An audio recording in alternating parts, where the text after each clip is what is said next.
Ne me remercie pas. Du Disney plein les oreilles, Nicolas Descamps, Corinne Yarnaud sur DLRP. Quand le jour a sommeil, quand le vent léger s'éveille,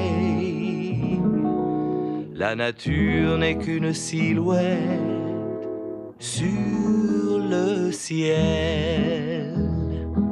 Bonjour Corinne. Dans le monde de Disney, certaines mélodies occupent une place particulière presque à l'écart. Elles ne cherchent ni l'éclat ni la virtuosité, elles avancent lentement, comme un pas de cheval dans la poussière du soir porté par un souffle tranquille plutôt que par un élan spectaculaire. La chanson d'aujourd'hui appartient à cette famille rare. Elle épouse le rythme d'un paysage plus qu'elle ne suit celui d'une intrigue. On y entend l'écho des plaines immenses, la douceur un peu mélancolique d'un crépuscule qui s'étire, la solitude paisible d'un voyageur qui continue sa route sans vraiment savoir où elle le mène. La chanson que nous évoquerons aujourd'hui ne s'impose donc pas par la joie ou le spectaculaire, mais par une émotion beaucoup plus diffuse, presque crépusculaire. Une chanson issue d'un film souvent oublié, mais pourtant fondamental dans l'histoire du studio. Bonjour Nicolas, et ce film c'est Melody Cocktail, connu en version originale sous le titre Melody Time. Ce long métrage à part est souvent mal compris parce qu'il ne correspond pas à l'image classique que l'on se fait d'un film Disney.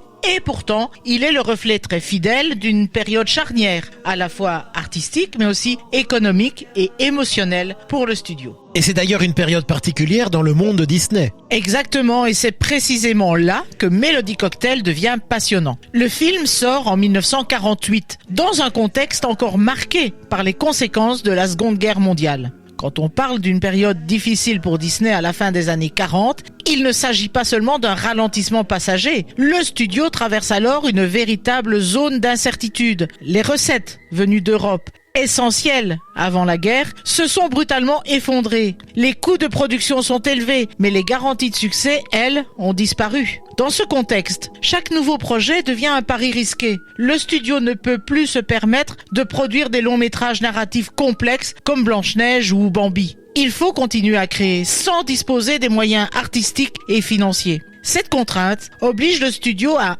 inventer d'autres formes plus souples, plus fragmentées. Et c'est précisément dans cette nécessité que naît l'espace d'expérimentation dont émergera Melody Cocktail. C'est donc là qu'apparaissent les films dits composites. Exactement. Melody Cocktail appartient à cette famille de films constitués de segments indépendants reliés par un fil musical. Ce choix n'est pas seulement économique, il permet aussi une grande liberté artistique. Chaque segment devient une expérimentation de style, de rythme, de ton. Et cela ouvre la porte à des émotions beaucoup plus variées et parfois plus adultes aussi. Bon, par contre, ce qui frappe quand on regarde le film aujourd'hui, c'est son absence d'unité narrative. Oui, mais c'est une unité émotionnelle qui se construit autrement. Le principe du film composite transforme profondément l'expérience du spectateur. Au lieu de suivre un héros unique du début à la fin, on traverse une succession d'univers, chacun avec sa couleur, son rythme, sa sensibilité propre. C'est un peu comme si l'on ouvrait un livre de musique illustrée, où chaque page proposerait une émotion différente. L'unité ne vient plus de l'intrigue, mais d'une continuité plus diffuse, celle du moment musical, de la respiration globale du film. Dans un tel cadre, une chanson peut exister pour elle-même, sans devoir porter tout le poids d'un récit. Elle devient un paysage émotionnel à part entière. Et chaque séquence explore un genre. Le jazz, le folklore, la musique latine, le western. Disney ne cherche pas à raconter une grande histoire, mais à faire voyager le spectateur à travers des ambiances. Et on en revient au sujet de cet épisode, Ma belle ombre bleue, elle s'inscrit dans cette logique. Parfaitement. La chanson originale, Blue Shadows on the Trail, s'inscrit dans la tradition des ballades de l'Ouest américain. Disney en fait quelque chose de très particulier. Ce n'est pas une chanson d'aventure ou de conquête, c'est une chanson de solitude, de mouvement lent, de contemplation. Et il n'y a pas de personnage central au sens classique. Et c'est là toute sa singularité. La séquence montre des cavaliers anonymes, silhouettes presque abstraites avançant dans des paysages baignés de lumière déclinante. Le décor devient le véritable protagoniste. Les collines, le ciel, les ombres longues du soir racontent autant que la musique. Et on a presque l'impression avec cette séquence que le temps ralentit. C'est exactement l'effet recherché. Disney ose ici quelque chose de rare. Une chanson qui ne cherche pas à capter l'attention, mais au contraire à l'apaiser. Elle invite à la rêverie, à l'introspection, et cela tranche radicalement avec l'image souvent associée au studio.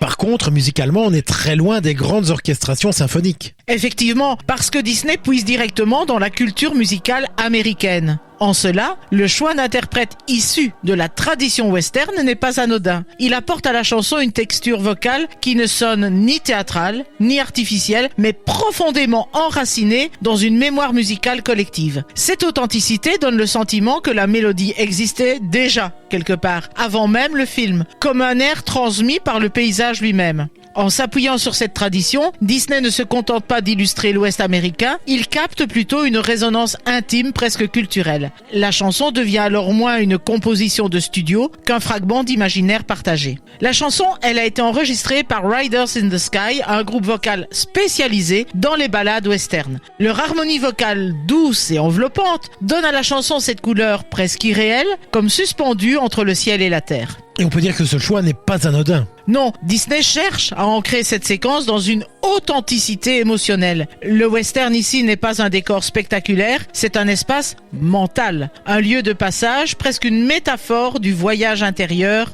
presque de méditation. Oui, et d'ailleurs le texte est très simple, presque répétitif. Et c'est cette simplicité qui fait sa force. Les paroles évoquent la route, les ombres du soir, l'horizon qui s'éloigne. Rien de très précis, mais suffisamment évocateur pour que chacun y projette ses propres souvenirs. La chanson devient universelle parce qu'elle n'impose pas un sens unique. Et lorsque l'on découvre cette chanson, c'est vraiment une véritable ouverture à l'émotion. Tout à fait, c'est là que Disney touche quelque chose de très profond. Il comprend que la musique peut être un espace de projection intime et pas seulement un outil narratif. Mais pourquoi cette chanson est-elle moins connue aujourd'hui ? Eh bien parce que Melody Cocktail lui-même est moins diffusé que les grands classiques narratifs. Il n'a pas de héros emblématique, pas de conte fondateur, et pourtant il influence durablement la manière dont Disney va envisager la relation entre musique et image. Chaque segment développe son ambiance propre, un style graphique distinct, un rapport spécifique au rythme. Cette liberté annoncera plus tard certaines séquences contemplatives ou même musicales des longs métrages classiques des années 50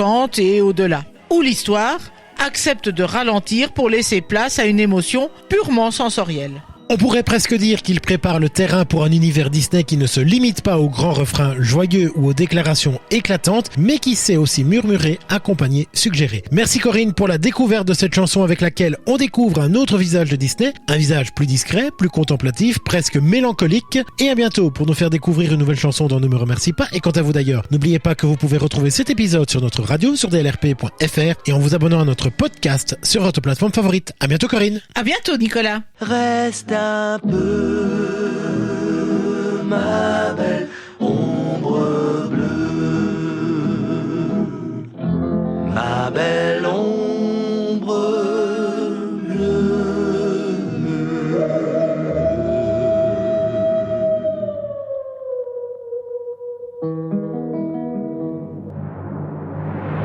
À très bientôt pour un nouvel épisode de Ne me remercie pas sur DLRP.